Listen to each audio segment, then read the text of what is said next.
آدم کی بیٹیوں پر لازم کیا ہے، اور چونکہ آدم کی بیٹیاں بنی اسرائیل سے پہلے بھی موجود تھی، اس لیے حیض بھی پہلے سے موجود تھا۔ علامہ ابن حجر عسقلانی اور فتح الباری میں یہ بات واضح طور پر ثابت ہوئی ہے کہ حیض عورتوں کے مقدر میں ابتدائی تخلیق سے شامل تھا۔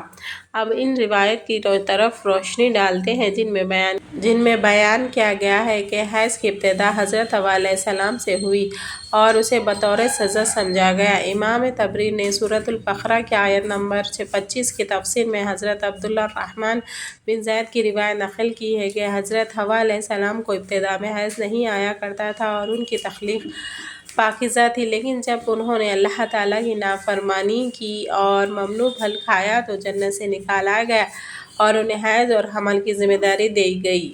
روایات میں لکھا ہے کہ اللہ تعالیٰ نے فرمایا، میں نے تجھ سے پاکیزہ بنایا تھا لیکن تو نے میری نافرمانی کی، اس لیے اب میں تجھ سے خون جاری کر دوں گا۔ تاہم امام طبری کے علاوہ تمام مفسرین نے اس روایت کو ناقابل قبول قرار دیا ہے۔ حیض دراصل ایک فطری عمل ہے جو ہر مہینے عورت کو بلوغت سے سن تک ہوتا ہے اور اسے صحت کی علامت سمجھا جاتا ہے، لیکن اسی حیض کے ذریعے رحم میں بچے کی پرورش ممکن ہوتی ہے۔ یہ اللہ تعالیٰ کا مقرر کردہ نظام ہے۔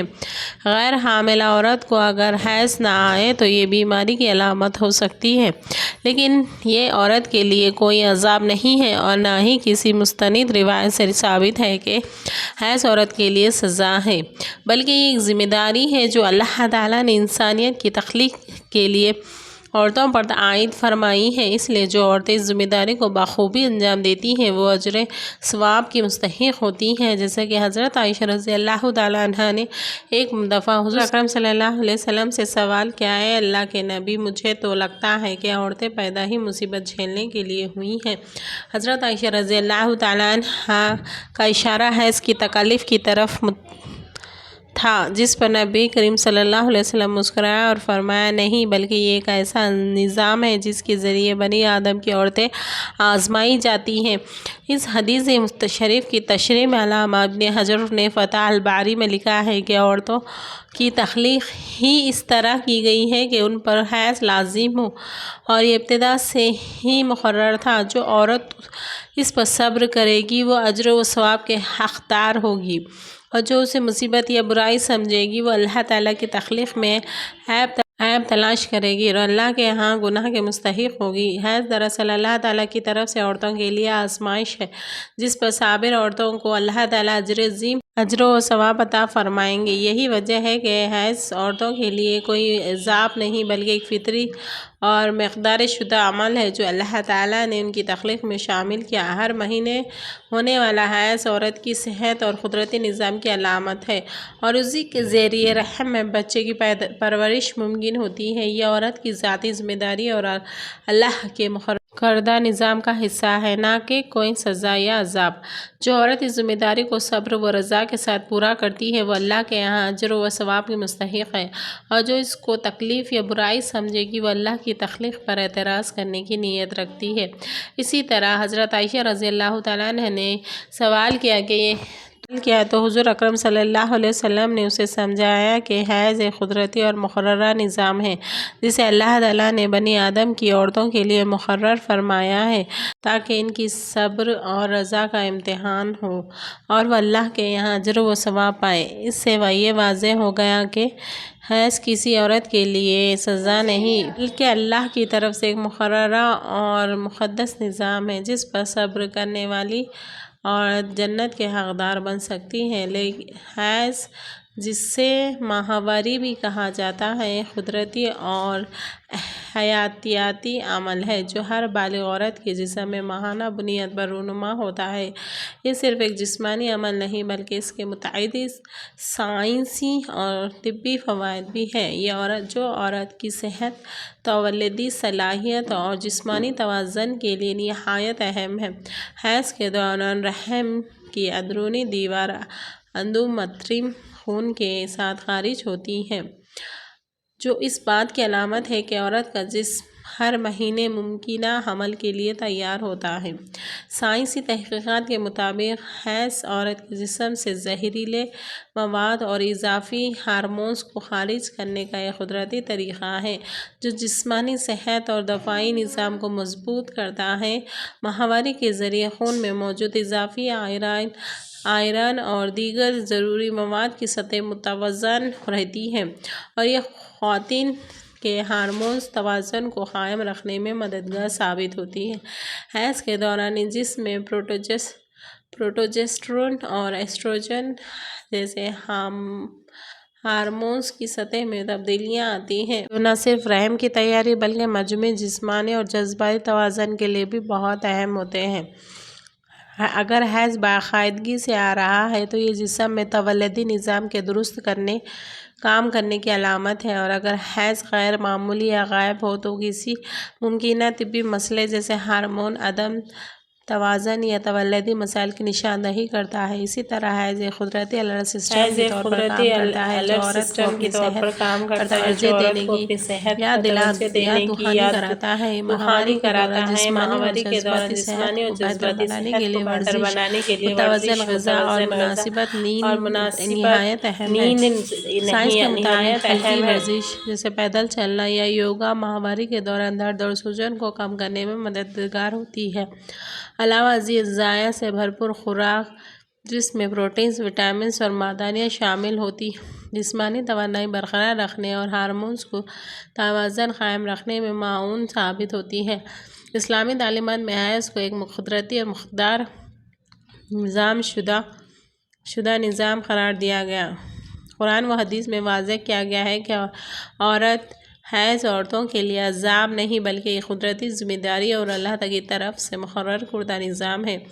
حضرت عائشہ رضی اللہ تعالیٰ عنہ کی روایت سے معلوم ہوتا ہے کہ عورتیں حیض کی تکالیف کو سمجھتی ہیں، لیکن نبی اکرم صلی اللہ علیہ وسلم نے انہیں مسکرا کر سمجھایا کہ یہ اللہ تعالیٰ کی طرف سے آزمائش ہے اور صبر کرنے والی عورت اس کی اللہ کے یہاں اجر و ثواب کی مستحق ہے۔ علامہ ابن حجر اور دیگر مفسرین نے الباری میں واضح کیا ہے کہ عورتوں کی تخلیق ہی اس طرح کی گئی ہے کہ ان پر حیض لازم ہو اور یہ ابتدا سے ہی مقرر تھا۔ اس کا مقصد نہ صرف جسمانی صحت بلکہ صبر، تقویٰ اور اللہ کے نظام کے تحت عورت کی روحانی تربیت بھی ہے۔ حیض کی موجودگی سے عورتیں نہ صرف جسمانی بلکہ روحانی طور پر بھی مستعد رہتی ہیں، کیونکہ اس دوران نماز، روزہ اور عبادت میں کچھ مخصوص حدود مقرر کی گئی ہیں جو صبر اور تقوی کے امتحان کا حاصل ہے۔ حیض اور حمل کے درمیان تعلق نہایت گہرا اور اہم ہے۔ سائنسی اور اسلامی دونوں نقطۂ نظر کے مطابق حیض رحم کو ہر مہینے بچے کی پرورش کے لیے تیار کرتا ہے۔ ماہواری کے دوران رحم کی اندرونی پرت ہر مہینے نئے سرے سے تیار ہوتی ہے تاکہ اگر عورت حاملہ ہو جائے تو وہ بچے کے لیے محفوظ اور غذائیت سے بھرپور ماحول فراہم کرے۔ اگر حمل نہ ہوتا تو یہ پرت خون کے ساتھ خارج ہو جاتی ہے جسے حیض کہا جاتا ہے، اور یہ جسم کی صحت اور تولیدی صلاحیت کی علامت ہے۔ حمل کے دوران جسم میں ہارمونز کی سطح میں تبدیلیاں آتی ہیں جسے پروجسٹرون اور ایسٹروجن اور جو رحم کے مضبوط اجزاء سے بھرپور اور بچے کے لیے موزوں بناتے ہیں۔ حیض کی باقاعدگی یہ ظاہر کرتی ہے کہ عورت کے تولیدی نظام فعال ہے اور جسم حمل کے لیے تیار ہے۔ حاملہ ہونے کے بعد حیض رک جاتا ہے اور یہ جسم میں ہارمونز کی سطح میں تبدیلی کے نتیجے میں ہوتا ہے جو بچے کی صحت مند پرورش کے لیے ضروری ہے۔ اسی طرح حیض اور حمل ایک دوسرے سے مربوط نظام ہیں جو عورت کی تولیدی، صحت اور بچے کی ترقی کے لیے بنیادی اہمیت رکھتے ہیں۔ اسلام میں حمل کو انتہائی مقدس اور بابرکت عمل سمجھا گیا ہے۔ قرآن و حدیث میں واضح کیا گیا ہے کہ بچے کی تخلیق اللہ کی قدرت اور عظمت کا مظہر ہے اور ماں کی ذمہ داری اس عمل میں بہت اہم ہے۔ حامل عورت کے لیے دعا، عبادت اور صبر کی فضیلت بیان کی گئی ہے اور اللہ تعالیٰ اس کے اجر کو کئی گنا بڑھا دیتا ہے۔ حاملہ ماں کے جسم میں ہونے والی ہارمونز اور جسمانی تبدیلیاں بھی قدرتی اور فطری ہیں جو بچے کی صحت اور نمو کے لیے ضروری ہیں۔ ایسٹروجن اور پروجسٹرون کی سطح میں اضافہ رحم کو مضبوط اور غذائیت سے بھرپور بناتا ہے تاکہ بچے کے لیے محفوظ ماحول فراہم ہو۔ اسلام میں حامل عورت کی عبادت، اخلاقی تربیت اور دعا کی بہت فضیلت ہے، اور نبی کریم صلی اللہ علیہ وسلم نے فرمایا کہ ماں کے رحم میں بچے کی پرورش ایک مقدس عمل ہے، اور اس دوران ماں کی دعائیں، صبر اور نیک اعمال بچے کی زندگی کے لیے باعث برکت ہے۔ اس لحاظ سے حمل نہ صرف جسمانی بلکہ روحانی اعتبار سے بھی ماں کے لیے عظمت اور اجر کا ذریعہ ہے۔ حمل کے دوران اسلامی تعلیمات حاملہ عورت کے لیے رہنمائی اور فضیلت کا جامع نظام فراہم کرتی ہیں۔ اسلام میں حاملہ عورت کے لیے عبادت، دعا اور اخلاقی تربیت کو نہایت اہمیت دی گئی ہے، کیونکہ یہ نہ صرف ماں کی روحانی ترقی کے لیے مفید ہے بلکہ بچے کی پرورش اور مستقبل کی کامیابی کے لیے بھی باعث برکت ہے۔ حاملہ عورت کے اعمال، صبر اور دعائیں اللہ کے یہاں بڑھا دی جاتی ہیں اور اسے اجر و ثواب کی ضمانت ملتی ہے۔ نبی کریم صلی اللہ علیہ وسلم نے فرمایا کہ رحم میں بچے کی پرورش ایک مقدس عمل ہے، اور ماں کی دعا اور صبر بچے کی زندگی میں خیر و برکت کا سبب بنتے ہیں۔ اسلام میں حاملہ عورت کی صحت، آرام، متوازن غذا اور روحانی سکون پر خصوصی توجہ دینے کی تاکید کی گئی ہے تاکہ وہ جسمانی اور نفسیاتی طور پر محفوظ رہے اور بچے کی صحیح پرورش ممکن ہو سکے۔ اس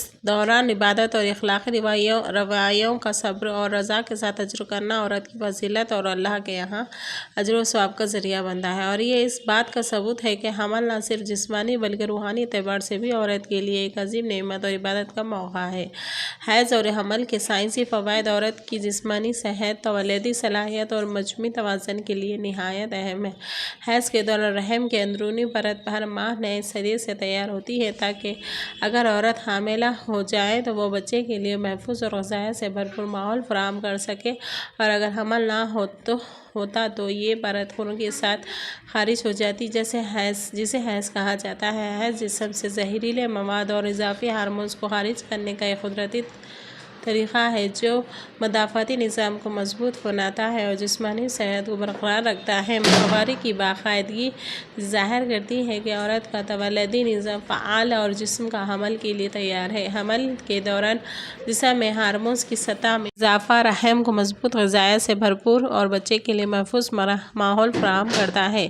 حیض اور حمل کے دوران نظام عورت کی تولیدی نظام کی صحت اور بچے کی پرورش کے لیے ضروری ہے، اور ان کے فطری عمل سے جسمانی توازن، ہارمونز توازن اور تولیدی صلاحیت برقرار رہتی ہے۔ اس طرح حیض نہ صرف جسمانی صحت کی علامت ہے بلکہ حمل کے لیے جسم کو مکمل طور پر تیار کرتا ہے، اور حمل کے دوران ہارمونل اور جسمانی تبدیلیاں بچے کی نشوونما کے لیے محفوظ ماحول فراہم کرتی ہیں۔ حیض، حمل اور عورت کی فضیلت اسلامی اور سائنسی دونوں نقطۂ نظر سے انتہائی اہم ہے۔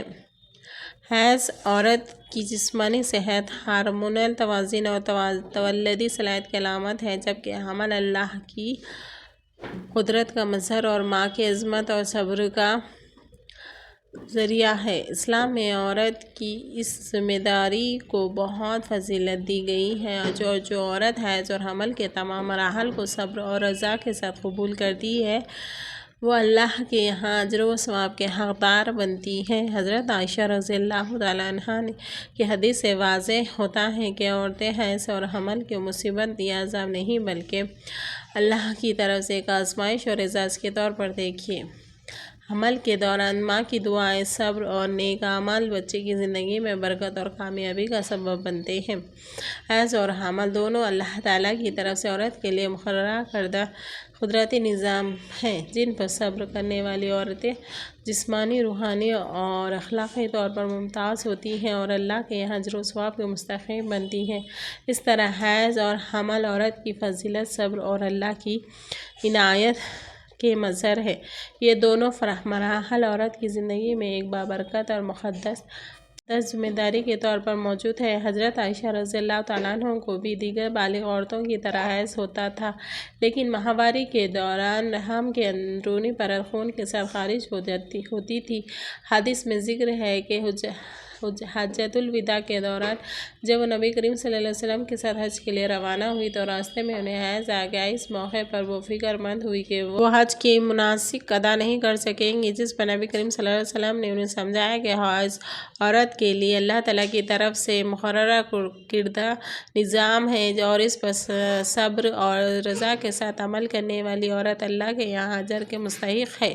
لیکن حیض کے دوران حضرت عائشہ رضی اللہ تعالیٰ عنہ نماز اور روزے کے بعض احکام میں اشتنا رکھتی ہیں، ٹھیک جیسے حیض کی حالت میں نماز اور روزہ نہیں رکھتی لیکن دعا جاری رکھتی تھی اور اس دوران صبر اور رضا کا مظاہرہ کیا۔ یہ ظاہر کرتا ہے کہ حیض کے دوران عورت کی عبادت اور نیک اعمال پر صبر اور رضا کا دائرہ اللہ کے یہاں قبولیت کا سبب بنتا ہے۔ تاریخ اور روایتی مصادر کے مطابق حضرت عائشہ رضی اللہ تعالیٰ عنہ کو حمل نہیں ہوا۔ وہ اپنی زندگی میں نبی کریم صلی اللہ علیہ وسلم کی زوجہ محترمہ رہی اور ان کا ازواجی زندگی میں حاملہ نہ ہونے کا واقعہ بھی مستند احادیث اور سیرت کی کتاب میں بیان ہوا ہے۔